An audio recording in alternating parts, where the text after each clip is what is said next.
Bizim çox hörmətli kişilərimiz, təbii ki, mənim Azərbaycan kişilərinə böyük hörmətim var, onlara dəyər verirəm, həmişə sayğı ilə yanaşıram.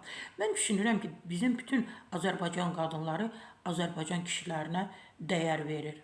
Müharibədən sonra, 44 günlük müharibədən sonra ümumiyyətlə kişilərimizi çox sevdik, qəhrəman kişilərimizi. Sizdən bir xahişim var, hörmətli kişilərimiz.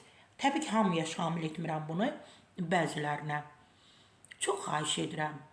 O cinsi azlıqlar var.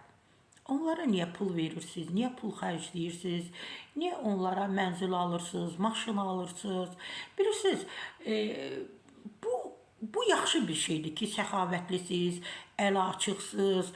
Amma siz pulu elə adama verin ki, o ona dəysin. Bilirsiniz, daha da çox alırlar. Bir-birlərinə baxırlar, deyir ki, ona pul xərcləyən var, filan kəs onunla görüşür, onun üçün evlər alır, maşınlar alır, digər nələr.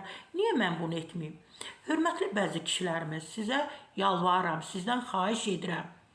Yazıqdır, bunları bədbəxt etməyin. Öz pulunuzla, öz var dövlətinizlə, öz sərvətinizlə, öz paralarınızla. Bu uşaqlarımız yazıqdır.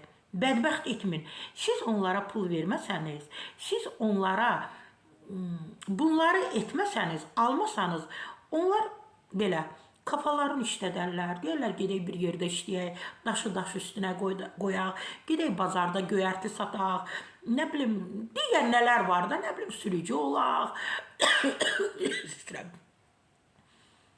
Amma bu sizin onlara verdiyiniz para düz deyil, etməyin.